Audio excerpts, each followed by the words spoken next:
ನಮಸ್ಕಾರ ಸ್ನೇಹಿತರೆ, ನಾನು ಗೋವರ್ಧನ್ ಪಿಲಾಲಿ. ನಾನಿವತ್ತು ಗ್ರಾಮ ಪಂಚಾಯಿತಿ ಅಭಿವೃದ್ಧಿಗೆ ಸಂಬಂಧಪಟ್ಟ ಹಾಗೆ ಇವತ್ತಿನ ದಿನಗಳಲ್ಲಿ ಏನು ಗ್ರಾಮಗಳು ಇವತ್ತು ಯಾವ ಪರಿಸ್ಥಿತಿಯಲ್ಲಿದ್ದಾವೆ, ಅಲ್ಲಿನ ಒಂದು ಅವ್ಯವಸ್ಥೆಗಳ ಬಗ್ಗೆ ಸಾರ್ವಜನಿಕರು ಇವತ್ತು ಧ್ವನಿ ಎತ್ತಿದರೂ ಸಹಿತ ಯಾವುದೇ ಗ್ರಾಮ ಪಂಚಾಯಿತಿ ಅಧಿಕಾರಿಗಳು ತಲೆ ಕೆಡಿಸ್ಕೊಳ್ಳದೆ, ಅವರಿಗೆ ಮುಖವೂ ಸಹಿತ ತೋರಿಸದೆ, ಯಾವುದೇ ಫೋನ್ಗಳನ್ನು ರಿಸೀವ್ ಮಾಡದೆ ತಪ್ಪಿಸ್ಕೊಂಡು ಓಡಾಡ್ತಾ ಇದ್ದಾರೆ. ಸೊ ಇವತ್ತು ಪ್ರತಿಯೊಂದು ಗ್ರಾಮಗಳಲ್ಲೂ ಸಹಿತ ಚರಂಡಿಗಳು ಗಬ್ಬು ನಾರ್ತಾ ಇದೆ. ಸರಿಯಾದ ರೀತಿಯಲ್ಲಿ ಆ ಲೈಟು ಬೆಳಕಿನ ವ್ಯವಸ್ಥೆ ಇಲ್ಲ, ಕುಡಿಯೋದಿಕ್ಕೆ ನೀರಿಲ್ಲ, ಸರಿಯಾದ ರಸ್ತೆಗಳು ಎಲ್ಲ ಗುಂಡಿ ಬಿದ್ದೋಗಿದೆ. ಯಾವುದೇ ಮೂಲಭೂತ ಸೌಕರ್ಯಗಳಿಲ್ಲದೆ ಇವತ್ತು ಗ್ರಾಮದ ಜನ ನಿಜಕ್ಕೂ ಅವರ ಅಸಹಾಯಕತೆಯನ್ನ ಹೊರಹಾಕಿದ್ದಾರೆ ಅಂತ ಹೇಳ್ಬೋದು. ಪ್ರತಿಯೊಂದು ಗ್ರಾಮಗಳಲ್ಲಿಯೂ ಸಹಿತ ಚರಂಡಿಗಳು ತುಂಬಿ ತುಳುಕಾಡ್ತಾ ಇದ್ದಾವೆ.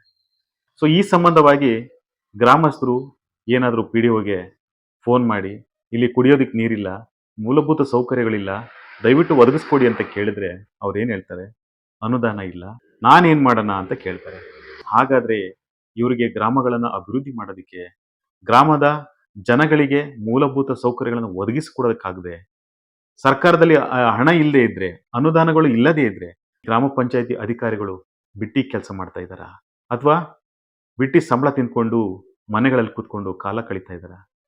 ಸೊ ಹಾಗಾದ್ರೆ ಸಾರ್ವಜನಿಕರ ತೆರಿಗೆ ಹಣನ ಯಾಕೆ ಇವ್ರಿಗೆ ಸಂಬಳವನ್ನು ಕೊಡಬೇಕು? ಸೊ ಹಾಗಾದ್ರೆ ಇವ್ರ ಕೆಲಸ ಏನೀಗ? ಗ್ರಾಮಗಳ ಅಭಿವೃದ್ಧಿಗೆ ಸಂಬಂಧಪಟ್ಟ ಹಾಗೆ ಗ್ರಾಮದ ಜನರಿಗೆ ಯಾವುದೇ ರೀತಿಯ ಮೂಲಭೂತ ಸೌಕರ್ಯಗಳನ್ನ ಕೊಡೋದಕ್ಕೆ ಆಗದೇ ಇದ್ರೆ ಈ ಗ್ರಾಮದ ಜನಗಳು ಬದುಕೋದಾದ್ರೂ ಹೇಗೆ? ಗ್ರಾಮದ ಜನ ಬಹುತೇಕವಾಗಿ ಕೂಲಿ ನಾಲಿ ಮಾಡ್ಕೊಂಡು ಬದುಕುವಂತ ಜನ. ಎಲ್ಲೋ ಬೆರಳೆಣಿಕೆಯಷ್ಟು ಜನಗಳಿಗೆ ಇವತ್ತು ಜಮೀನುಗಳಿದೆ, ತೋಟಗಳನ್ನ ಮಾಡ್ಕೊಂಡಿದ್ದಾರೆ, ಸಣ್ಣ ಸಣ್ಣ ತೋಟಗಳನ್ನ ಮಾಡ್ಕೊಂಡಿದ್ದಾರೆ. ಅದು ವರ್ಷಕ್ಕೊಂದು ಬೆಳೆ ಬರ್ತದೆ. ಕೂಲಿ ಮಾಡುವಂಥವ್ರಿಗೆ ಏನಾದರೂ ಕೆಲಸ ಇದ್ರೆ ಮಾತ್ರ ಅವರು ಕೂಲಿ ಸಿಗ್ತದೆ. ಉಳಿದ ದಿನಗಳಲ್ಲಿ ಸುಮ್ಮನೆ ಟೈಮ್ ಪಾಸ್ ಮಾಡಬೇಕಾಗತ್ತೆ. ಮತ್ತೊಂದು ಕಡೆ ತಮ್ಮ ಮಕ್ಕಳನ್ನ ಓದಿಸುವ ಸಲುವಾಗಿ ಸಾಲ ಸೋಲ ಮಾಡಿ ಆ ಸಾಲವನ್ನು ತೀರಿಸೋದಿಕ್ಕೆ ಉಳ್ಳವರ ಮನೆಯಲ್ಲಿ, ಹಣವಂತರ ಮನೆಗಳಲ್ಲಿ, ಆ ಹೊಲಗಳಲ್ಲಿ ಕೆಲಸ ಮಾಡಿಕೊಂಡು ಕೂಲಿ ಮಾಡಿಕೊಂಡು ಆ ಸಾಲಗಳನ್ನು ತೀರಿಸಿ ಮಕ್ಕಳ ವಿದ್ಯಾಭ್ಯಾಸ ಮಾಡಿ ಆ ಕಷ್ಟ ಸುಖ ನೋಡಿ ಕೊನೆಗೆ ಅವರ ಜೀವನವನ್ನು ರೂಪಿಸುವಷ್ಟೊತ್ತಿಗೆ ಅವರು ವಯಸ್ಸಾಗಿ ವೃದ್ಧಾಪ್ಯ ತನಕ ಬಂದ್ಬಿಡ್ತಾರೆ. ಗ್ರಾಮಗಳ ಅಭಿವೃದ್ಧಿ ಅಂದ್ರೇನು? ಇವತ್ತು ಪ್ರತಿಯೊಂದು ಗ್ರಾಮಗಳಲ್ಲೂ ಸಹಿತ ಗಬ್ಬು ನಾತ ಹೊಡಿತಾ ಇದೆ. ಸೇವೆ ಮಾಡ್ತೀನಿ ಅಂತೇಳಿ ಸಾಕಷ್ಟು ಜನ ತುದಿಗಾಲಲ್ಲಿ ನಿಂತಿದ್ದಾರೆ. ನಾನ್ ಮಾಡ್ತೀನಿ ಅಂತ. ಇವತ್ತು ಗ್ರಾಮಗಳಲ್ಲಿ ಯಾವುದೇ ಜನಪ್ರತಿನಿಧಿಗಳಿಲ್ಲದೆ ಬಿಕೋ ಅಂತ ಇದೆ. ಅಂದ್ರೆ ಗ್ರಾಮಗಳೆಲ್ಲ ಸ್ಮಶಾನಗಳ ರೀತಿಯಲ್ಲಿ ಕಾಣ್ತಾ ಇದೆ. ಯಾವುದೇ ಅಭಿವೃದ್ಧಿ ಇಲ್ಲದೆ, ಯಾವುದೇ ಮೂಲಭೂತ ಸೌಕರ್ಯಗಳಿಲ್ಲದೆ ಅಲ್ಲಿನ ಜನ ಕೇಳೋದಿಕ್ಕೂ ಆಗದೆ, ಅನುಭವಿಸೋದಕ್ಕೂ ಆಗದೆ ತುಂಬ ಕಷ್ಟವನ್ನು ಪಡ್ತಾ ಇದ್ದಾರೆ. ಗ್ರಾಮ ಪಂಚಾಯಿತಿ ಅಧಿಕಾರಿಗಳು ಯಾವುದೇ ಗ್ರಾಮಗಳಿಗೆ ಭೇಟಿ ಕೊಡದೆ, ಜನರು ಕ್ಯಾಕರ್ಸ್ ಉಗಿತಾರಂತೇಳಿ ಆ ಗ್ರಾಮಗಳಿಗೆ ಭೇಟಿ ಕೊಡದೆ, ಫೋನ್ಗಳನ್ನು ರಿಸೀವ್ ಮಾಡದೆ ತಪ್ಪಿಸ್ಕೊಂಡು ಓಡಾಡ್ತಾ ಇದ್ದಾರೆ. ಅಂದರೆ ಗ್ರಾಮಗಳನ್ನು ಅಭಿವೃದ್ಧಿ ಮಾಡದೇ ಇದ್ರೆ, ಗ್ರಾಮಗಳಿಗೆ ಯಾವುದೇ ರೀತಿ ಮೂಲಭೂತ ಸೌಕರ್ಯಗಳು ಕೊಡದೇ ಇದ್ರೆ, ಸೊ ಗ್ರಾಮ ಪಂಚಾಯತಿ ಅಧಿಕಾರಿಗಳು ಅಥವಾ ಗ್ರಾಮಕ್ಕೆ ಸಂಬಂಧಪಟ್ಟ ಅಭಿವೃದ್ಧಿಗೆ ಸಂಬಂಧಪಟ್ಟಂತ ಇರ್ತಕ್ಕಂಥ ಯಾವುದೇ ಅಧಿಕಾರಿಗಳು ಸಂಬಳ ಯಾಕೆ ತಗೋಬೇಕು? ಸಾರ್ವಜನಿಕರ ತೆರಿಗೆ ಹಣವನ್ನ ಯಾಕೆ ಅವರಿಗೆ ಸಂಬಳ ಕೊಡಬೇಕು ಅನ್ನೋ ವಿಚಾರ. ಇಲ್ಲಿ ಜನಗಳು ಸಾಯ್ತಾ ಇದ್ದಾರೆ, ಕುಡಿಯೋದಿಕ್ಕೆ ನೀರಿಲ್ಲ, ಅಲ್ಲಿ ಚರಂಡಿಗಳು ತುಂಬಿ ಸೊಳ್ಳೆಗಳು ಉತ್ಪತ್ತಿ ಆಗ್ತಾ ಇದೆ, ಅನಾರೋಗ್ಯಕ್ಕೆ ಈಡಾಗ್ತಾ ಇದ್ದಾರೆ ಎಲ್ಲರೂ ಕೂಡ. ರಾತ್ರಿ ಸಂದರ್ಭದಲ್ಲಿ ಕರೆಂಟ್ ಇರೋದಿಲ್ಲ, ಬೆಳಕಿರೋದಿಲ್ಲ, ರಸ್ತೆಗಳು ಗುಂಡಿಗಳಾಗೋಗಿದೆ. ಸೊ ಇದೊಂದು ವಿಚಾರ. ಸೊ ಅದಕ್ಕೆ ನವನಗೊಂಡನಲ್ಲಿ ಹೋಬಳಿಗೆ ಸಂಬಂಧಪಟ್ಟ ಹಾಗೆ ಎಷ್ಟು ಗ್ರಾಮ ಪಂಚಾಯತಿಗಳಿದ್ದಾವೆ, ಪ್ರತಿಯೊಂದು ಗ್ರಾಮ ಪಂಚಾಯತಿಗೆ ಸಂಬಂಧಪಟ್ಟ ಹಾಗೆ ಅಲ್ಲಿನ ಯುವಕರು, ಏನು ಸಾಮಾಜಿಕ ಕಳಕಳಿ ಇರ್ತಕ್ಕಂಥ ಯುವಕರು, ಆ ಒಂದು ಹೋಬಳಿಗೆ ಸಂಬಂಧಪಟ್ಟ ಹಾಗೆ ಅಭಿವೃದ್ಧಿ ಮಾಡಬೇಕು ಅನ್ನೋಂಥ ಮನಸ್ಥಿತಿ ಇರ್ತಕ್ಕಂಥ ವಿದ್ಯಾವಂತ ಯುವಕರು ಅಲ್ಲಿನ ಅವ್ಯವಸ್ಥೆಗಳ ಬಗ್ಗೆ ಧ್ವನಿಯನ್ನು ಎತ್ತಬೇಕಾಗಿದೆ. ಸೊ ಅಲ್ಲಿನ ಭ್ರಷ್ಟಾಚಾರದ ಬಗ್ಗೆ ಧ್ವನಿಯನ್ನು ಎತ್ತಬೇಕಾಗಿದೆ. ಅಲ್ಲಿನ ಅನ್ಯಾಯದ ವಿರುದ್ಧವಾಗಿ ನಾವು ಧ್ವನಿಯನ್ನು ಎತ್ತಬೇಕಾಗಿದೆ. ದಯವಿಟ್ಟು ಹೇಳ್ತಾ ಇದ್ದೀನಿ, ಮುಂದಿನ ದಿನಗಳಲ್ಲಿ ಯಾವುದೇ ಕಾರಣಕ್ಕೂ ಗ್ರಾಮ ಪಂಚಾಯಿತಿಯಲ್ಲಿ ಅಭಿವೃದ್ಧಿಗೆ ಸಂಬಂಧಪಟ್ಟಂತಹ ಯಾವುದೇ ಕಾಮಗಾರಿಗೆ ಸಂಬಂಧಪಟ್ಟ ಹಾಗೆ ಅಕೌಂಟಬಿಲಿಟಿಯನ್ನ ಪ್ರತಿಯೊಂದು ಗ್ರಾಮಸ್ಥರಿಗೆ ಪಾರದರ್ಶಕವಾಗಿ ತಿಳಿಸಬೇಕಾಗುತ್ತೆ. ಎಷ್ಟೋ ಜನ ಇವತ್ತಿಗೆ ಆ ಸರ್ಕಾರದ ಸೌಲಭ್ಯಗಳು ಗೊತ್ತೇ ಇಲ್ಲ.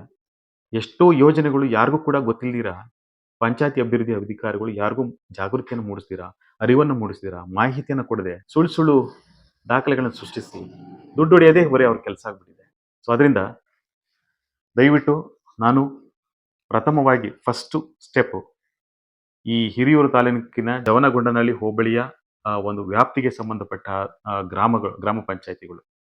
ಅಲ್ಲಿನ ಯುವಕರು ದಯವಿಟ್ಟು ನೀವು ಒಂದು ಟೀಮನ್ನು ಮಾಡಿ ಈ ಬಾರಿ ಅಲ್ಲಿನ ಗ್ರಾಮ ಪಂಚಾಯಿತಿಗಳನ್ನು ನಾವು ಬದಲಾವಣೆ ಮಾಡಬೇಕಾಗುತ್ತೆ.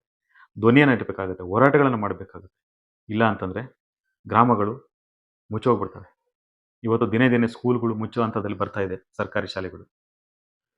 ಒಂದು ಕಡೆ ಗ್ರಾಮಗಳಿಗೆ ಯಾವುದೇ ಮೂಲಭೂತ ಸೌಕರ್ಯಗಳು ಕೊಡೋದಿಲ್ಲ, ಸರ್ಕಾರಿ ಶಾಲೆಗಳಲ್ಲಿ ಯಾವುದೇ ಮೂಲಭೂತ ಸೌಕರ್ಯಗಳಿರೋದಿಲ್ಲ, ಅಲ್ಲಿಯ ಎಜುಕೇಷನ್ ಕೂಡ ಸರಿಯಾದ ರೀತಿಯಲ್ಲಿ ಇರೋದಿಲ್ಲ. ಎಲ್ಲ ಹೊರಗಡೆ ಟೌನ್ಗಳಲ್ಲಿ ಉಳ್ಕೊಂಡು ಅಲ್ಲಿ ಅವ್ರ ಮನೆಗಳನ್ನು ಮಾಡಿಕೊಂಡು ಲೇಟಾಗಿ ಬರ್ತಾರೆ, ಬೇಗ ಹೋಗ್ತಾರೆ.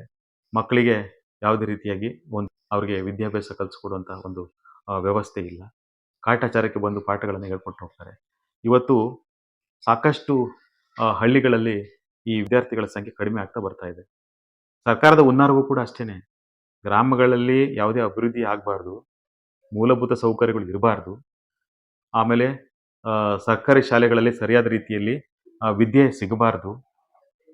ಸೊ ಅವಾಗೇನಾಗುತ್ತೆ, ಅನಿವಾರ್ಯತೆಯಿಂದ ಅಥವಾ ಅವ್ರಿಗೆ ಜಿಗುಪ್ಸೆ ಹೊಂದಿ ಟೌನ್ಗಳಲ್ಲಿ ಪ್ರೈವೇಟ್ ಸ್ಕೂಲುಗಳಲ್ಲಿ ಅವರು ಸೇರಿಕೊಂಡು ಅಲ್ಲಿ ಲಕ್ಷಾಂತರ ರೂಪಾಯಿ ಫೀಸ್ಗಳನ್ನು ಕೊಟ್ಟು ಮಕ್ಕಳನ್ನ ಅಲ್ಲಿ ಸೇರಿಸಲಿ, ಕೊನೆಗೆ ಗ್ರಾಮಗಳು ವೃದ್ಧಾಶ್ರಮಗಳಾಗಲಿ ಅಥವಾ ಹಾಳಾಗೋಗ್ಲಿ ಅನ್ನುವಂಥದ್ದು ಸರ್ಕಾರದ ಅಥವಾ ರಾಜಕಾರಣಿಗಳ ಉದ್ದೇಶ.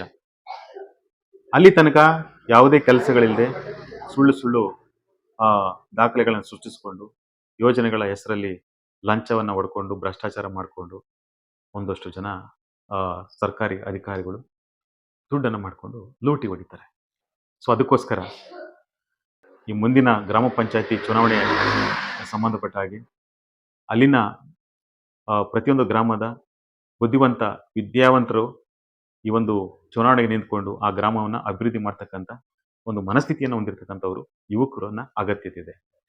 ಸೊ ಯಾರಿಗೆ ಆ ಯೋಗ್ಯತೆ ಇದೆ, ಯಾರಿಗೆ ಅಂತಹ ಅರ್ಹತೆ ಇದೆ, ಯಾರಿಗೆ ಸಾಮಾಜಿಕ ಕಳಕಳಿ ಇದೆ, ಅಂತಹ ವಿದ್ಯಾವಂತ ಯುವಕರು ಗ್ರಾಮವನ್ನು ಅಭಿವೃದ್ಧಿ ಮಾಡೋದಕ್ಕೆ ಪಣವನ್ನು ತೊಡಬೇಕಾಗುತ್ತೆ. ಸೊ ಇದಿಷ್ಟು ವಿಚಾರ. ಸೊ ಎಲ್ರಿಗೂ ನಮಸ್ಕಾರ.